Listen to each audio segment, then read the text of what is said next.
औज़ु बिल्लाहि मिनश्शैतानिर्रजीम बिस्मिल्लाहिर्रहमानिर्रहीम। आज हमने पढ़ना है बेटा फार्मास्यूटिक्स पेज नंबर 13 से चैप्टर नंबर 4 पढ़ने लगे हैं हम बेटा। History of pharmacy regarding the Muslim scientist. History कहते तारीख़ को, फार्मेसी की तारीख़ पढ़नी है और इसमें हमने मुसलमान साइंसदान पढ़ने हैं। ये हम पहले भी पढ़ के आ चुके हैं थोड़े बहुत 9th में और मुख्तलिफ़ क्लासेस में इनके कुछ कारनामे पढ़े, लेकिन फार्मेसी के लिहाज से हमने पढ़ना है बेटा।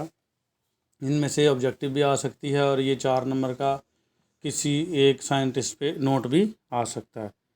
तो पढ़ते हैं। Pharmacy is the word, pharmacy वो लफ्ज़ है which had been derived from Greek word, जो एक यूनानी लफ्ज़ से अखज़ किया गया है फार्माकॉन से। किससे? फार्माकॉन से, विच मीन्स ड्रग और मेडिसिन, जिसका मतलब क्या होता है ड्रग या मेडिसिन मारूजी बन सकती है। कि फार्मेसी का वर्ड किससे अखज़ किया गया? ग्रीक वर्ड से। और कौन से वर्ड से? फार्माकॉन से। और उसका नाम मतलब क्या हो गया? ड्रग या मेडिसिन हो गया। The Muslim scientist play a significant role in the discovery, development, formulation, manufacturing and the use of drugs in according with the specific disease. बहुत प्यारी बात की है। कहता मुसलमान साइंसदानों ने बहुत अहम रोल अदा किया है अद्वियात की दरियाफ्त में। डिस्कवरी क्या होता है? दरियाफ्त में। डेवलपमेंट नशोनुमा में, दवाई को बेहतर बनाने में। फार्मुलेशन एंड मैन्युफैक्चरिंग, दवाई को तैयार करने में। And use of the drugs, और इस दवाई को इस्तेमाल करने में अहम रोल अदा किया है। और किस तरीके से यूज़ करना है? According with the specific disease, ख़ास बीमारी के तहत, किसी भी ख़ास बीमारी के तहत उस दवाई का इस्तेमाल, उस दवाई की तैयारी, उस दवाई की डेवलपमेंट और उस दवाई की डिस्कवरी में बहुत अहम किरदार अदा किया है। There are following Muslim scientist, यहाँ पर मंदरजा झेल कुछ मुसलमान साइंसदान मौजूद हैं, जिसमें अलकिंदी आ गया इसका नाम। इसके आखिर में आई आता है, इसे याद रख लो बेटा कि ये इराक़ में पैदा हुआ था। आई से इराक़, ठीक हो गया। अलकिंदी वाज ग्रेट मुस्लिम फ़िलासफ़र। अलकिंदी जो है वो अजीम फ़िलासफ़र था, मुसलमान फ़िलासफ़र था। फ़िलासफ़र उसको कहते हैं जिसने एमफिल की हो, ठीक है, उसको क्या कहते हैं? फ़िलासफ़र, ठीक है। उसके बाद एमए किया हो, मास्टर्स, उसको क्या कहेंगे? मास्टर्स। और जिसने पीएचडी की होगी तो उसको कहेंगे डॉक्टर। तो मुसलमान फ़िलासफ़र था, साइंटिस्ट, साइंसदान था, फिजिशियन डॉक्टर को कहते हैं, डॉक्टर था। एंड साइकोलॉजिस्ट, और माहिर अमराज नफ्सियात, ठीक है, साइकोलॉजिस्ट। तो ये इतने सारे इसके पास डिग्रियां थी हैं अलकिंदी के पास। He was born in Kufa, Iraq, ये इराक़ के शहर कूफा में पैदा हुआ। He got his early education from Baghdad, उसने अपनी जो इब्तदाई तालीम है वो बगदाद से हासिल की। He plays a significant role in the development of many branches of science, उसने अहम किरदार अदा किया साइंस के मुख्तलिफ ब्रांचेस की डेवलपमेंट में, नशोनुमा में, बेहतरी में बहुत काम किया। मिसाल के तौर पर वो ब्रांचेस कौन कौन सी हैं? फार्मास्यूटिकल केमिस्ट्री, अद्वियाती केमिस्ट्री, मेडिसन, अद्वियात, साइकोलॉजी, नफ्सियात एंड कॉस्मेटिक्स। आओ हैं, ये कॉस्मेटिक्स कहते हैं मेकअप में। ये मैंने लगता कोई टर्की जैसा साइंसदान है, कॉस्मेटिक्स में भी काम किया इसने, है। हीज़ नोटेबल वर्क इंक्लूड, इसके जो अजीम कारनामे हैं उनमें शामिल है, कौन कौन से? ये 5 कारनामे हैं इसके। Al Kindi was a first person who use music. आओ हैं, अलकिंदी पहला साइंसदान था, पहला शख्स था जिसने म्यूज़िक का इस्तेमाल किया for treatment of psychological problem, नफ्सियात के जो मसाइल थे उनके इलाज के लिए किसका इस्तेमाल किया? मैं क्या ना पहले कोई है इस तरह का ही म्यूज़िक का इस्तेमाल करने वाला। तो ये मारूज़ी भी बन सकती है कि म्यूज़िक का इस्तेमाल किसने किया? अलकिंदी ने किया first time. He describe the isolation process of alcohol to from pure wine, उसने आइसोलेशन प्रोसेस के बारे में बताया हमें। आइसोलेशन कहते हैं अलग अलग करना, ठीक है, अल्कोहल को, ताकि प्योर वाइन से शराब बनाई जा सके, ठीक है, प्योर वाइन बनाई जा सके अल्कोहल से, इसको अलग करके इन दोनों को अलग करना। और अल्कोहल थोड़ी और होती है और प्योर वाइन और होती शराब ही हैं। इनको आइसोलेशन का प्रोसेस जो है वो पहल किसने बताया हमें? अलकिंदी ने बताया। म्यूज़िक वाला काम, शराब वाला काम, मेकअप वाला काम है, ये कोई हिसाब था। और ये he describe how to make perfumes. आओ, उसने ये भी बताया हमें कि परफ्यूम कैसे बनाने। ये सारे कारनामे किसके हैं? चाचा अलकिंदी के। ठीक है। He describe in detail regarding cosmetic formulation. आओ, उसने डिटेल से बताया कि कॉस्मेटिक्स कैसे बनाई जाती हैं, उनका फार्मूला कैसे तैयार किया जाता है। बनाई होने किसी वास्ते बाबे ने हैं। इन हिज बुक, इसने अपनी किताब में treatise of disease caused by phlegm, इलाज उन बीमारियों का, ट्रीटीज़ का मतलब ट्रीटमेंट से है, इलाज उन बीमारियों का जो बलगम से पैदा होती हैं। फेल्जम क्या हो गया? स्पूटम भी कहते हैं और फेल्जम भी कहते हैं, बलगम से। ही डिस्क्राइब द एपिलेप्सी, और उसने मिर्गी को भी डिस्क्राइब किया। एपिलेप्सी क्या होता है? मिर्गी की बीमारी जिसमें दौरे पड़ते हैं। ठीक है। ये चाचा हमारा अलकिंदी था, इसने ये फेल्जम आ गया, फेल्जम बलगम को कहते हैं। वो कहता है it is a viscous liquid, ये एक गाढ़ा लिक्विड होता है, produce in the living system, जो जिंदा जानदारों में पैदा होता है, by mucus membrane, mucus membrane से। नाक की, मुंह की, आंतों की, सांस की नाली की जो अंदर वाली पहली जिल्द होता है उसको क्या कहते हैं? Mucus membrane. ठीक है। और म्यूकस कहते ही उसको है जो चिपचिपा मादा हो। ठीक है। ये हमारे मुंह में भी पैदा होता है, नाक में भी पैदा होता है, सांस की नाली में पैदा होता है म्यूकस। ठीक है। नाक में हम छू छू करके जो निकालते हैं वो भी क्या होता है? म्यूकस होता है। तो ये गाढ़ा जो म्यूकस होता है ये लिक्विड है और विस्कस है, इसको हम क्या कहते हैं? फेल्जम, यानी कि बलगम। ठीक हो गया। फिर दूसरा अगला साइंसदान हमारा आ जाता है इब्न नफीस। इब्न नफीस है लेकिन इसको शॉर्ट में इब्न नफीस पढ़ेंगे। अच्छा बेटा, ये मैं पहले वजाहत नहीं की, अब मैं कर देता हूँ। 1213 से 1288 एडी कहते हैं। ये डी से दो चीज़ें हैं, आफ्टर द डेथ और आफ्टर डिपार्चर। कबल अज़ मसीह, बाद अज़ मसीह, बाद अज़ मसीह की ये डेटें हैं, हज़रत ईसा अलैहिस्सलाम के बाद। ठीक है। तो कुछ लोग मानते हैं हज़रत ईसा अलैहिस्सलाम को कि उनकी डेथ हो गई थी, सूली पे लटका दिया गया था उनको, तो वो इस डी से मुराद डेथ ले लेंगे। और हमारा यकीन है कि अल्लाह पाक ने उनको ऐसे ही आसमान पे उठा लिया था, मुंतकिल कर दिया था एक जगह से दूसरी जगह, उसको कहते हैं departure.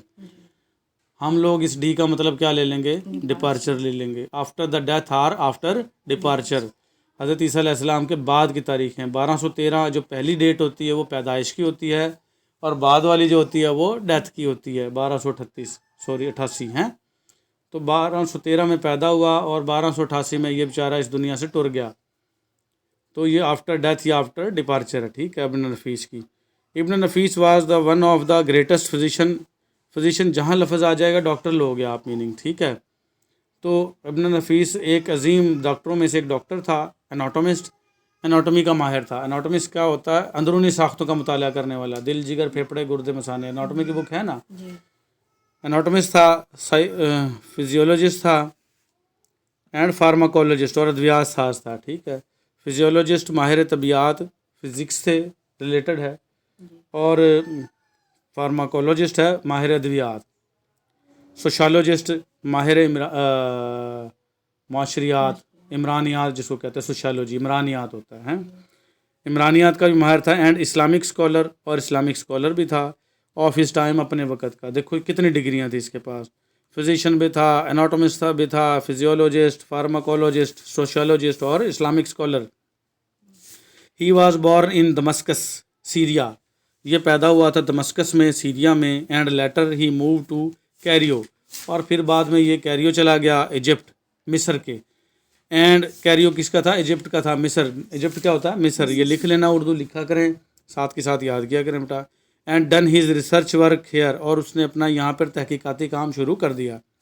He was renewed for the following work, उसने ये मंदरजा झेल कारनामे सर अंजाम दिए। He was first person who describe the pulmonary circulation, ये पहला वो साइंसदान था, पहला शख्स था जिसने फेफड़ों में होने वाले खून के जो बहाव है उसको डिस्क्राइब किया। पल्मो कहते हैं लंग्स को बेटा, फेफड़ों को, और सर्कुलेशन बहाव को। ये बेटा सर्कुलेशन दो किस्म की है, एक सिंपल सर्कुलेशन है और एक पल्मोनरी सर्कुलेशन है।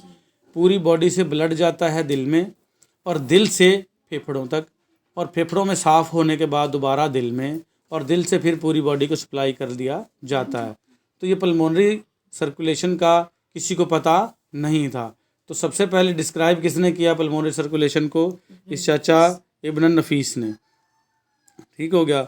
He describe regarding capillary and coronary circulation, उसने कैपिलरीज को और करोनरी की सर्कुलेशंस को भी बताया। कैपिलरीज क्या होते हैं? खून की छोटी छोटी नालियाँ, उनको क्या कहते हैं? कैपिलरीज। और करोनरी कहते हैं वो दिल की नालियाँ, खून की नालियाँ जो दिल को खून सप्लाई करती हैं, वो खून की नालियाँ जो दिल को भी खून सप्लाई करती हैं उनको क्या कहते हैं? Coronary.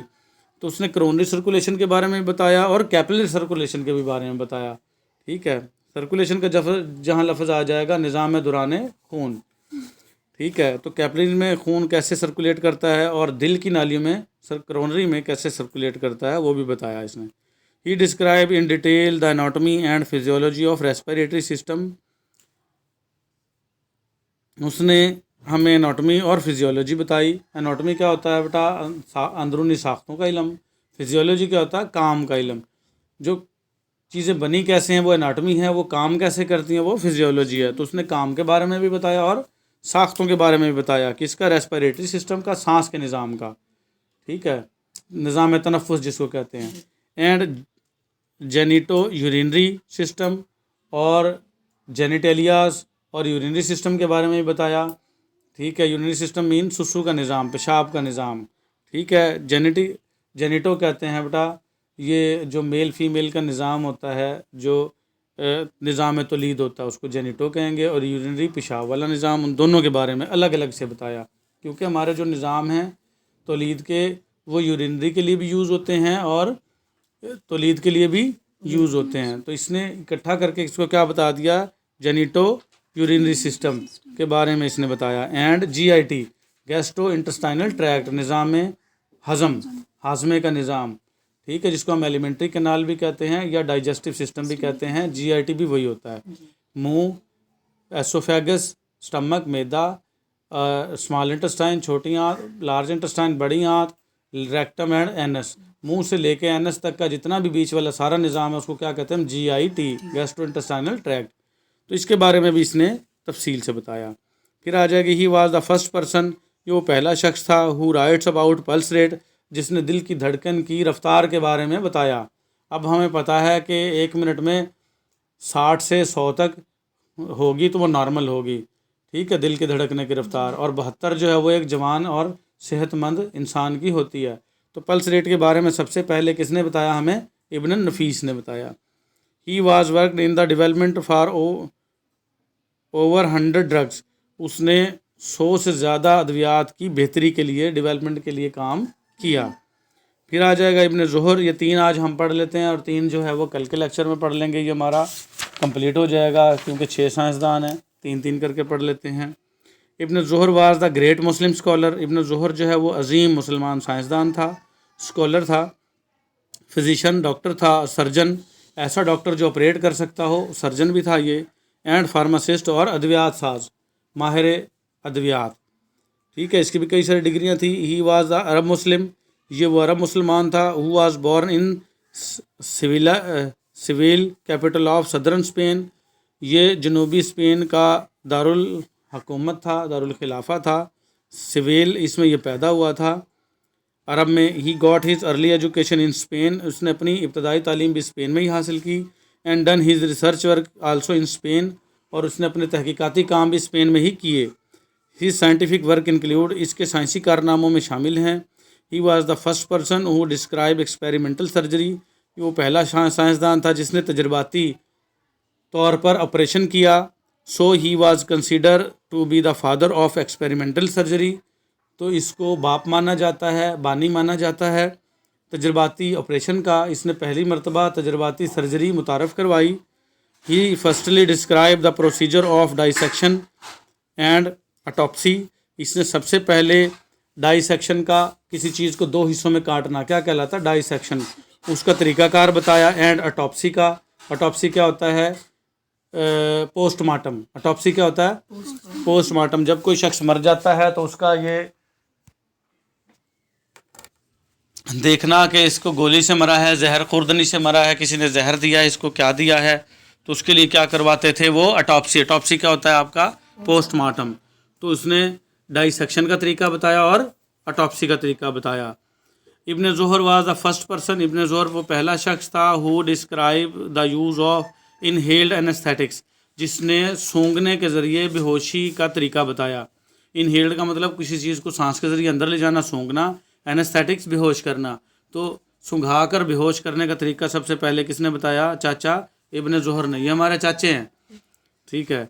So he was considered to be the pioneer of modern anaesthesiology.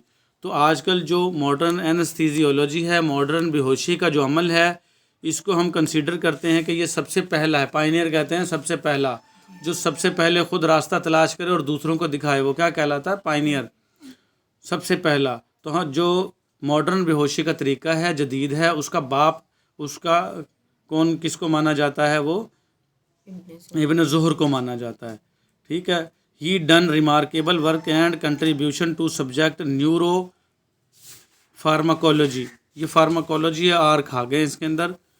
तो इसने बहुत अहम काम सरंजाम दिए न्यूरो फार्माकोलॉजी में। न्यूरो कहते हैं दिमाग को और हराम मगज़ को। तो उसकी अद्वियात जो है, फार्माकोलॉजी क्या होगी? अद्वियात, और न्यूरो का मतलब दिमाग हो गया। तो दिमाग से रिलेटेड जो अद्वियात हैं उसके बारे में अहम काम किया, जिसमें क्लिनिकल न्यूरो कार्डियो। क्लिनिकल कहते हैं क्लिनिक में जो इस्तेमाल होती है, न्यूरो दिमाग से रिलेटेड, कार्डियो दिल से रिलेटेड, ठीक है। कैंसर, कैंसर से रिलेटेड, कैंसर से जिसका ताल्लुक हो। रेप्रोडक्शन, अमले तौलीद, बच्चा पैदा करने का निज़ाम।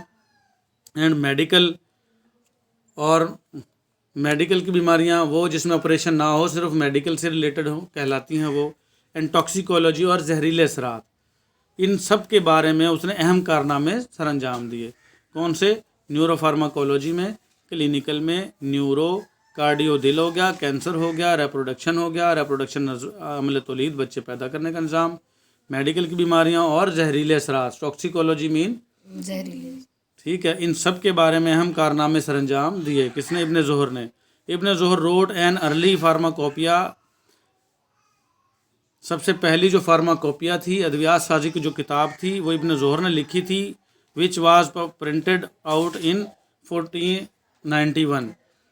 1491 में वो पब्लिश्ड हुई, प्रिंट हुई, ठीक है। लिखी तो इसने थी, लेकिन वो प्रिंट बहुत ज़्यादा बाद में हुई, उसकी डेथ के बाद। 1161 में तो इसकी डेथ हो गई थी, तो 1491 में वो प्रिंट हुई। तो इसने बहुत अहम कारनामे सरंजाम दिया। आज के लिए बेटा हमारा इतना ही। ये अहम साइंसदान है, इनकी उर्दू आप लिख भी सकते हैं तर्जमा, मेरे लेक्चर सुनने के बाद साथ की साथ में। और अगर मेरे लेक्चर समझ में आए सारी चीज़ें, तो बेटा लोगों को, अपने दोस्तों को शेयर करें, ताकि बच्चे बिना फ़ीस के घर बैठे अच्छी सी तैयारी कर सकें। आज के लिए इतना ही बेटा, मिलेंगे इंशाल्लाह अगले लेक्चर में। अल्लाह हाफिज़।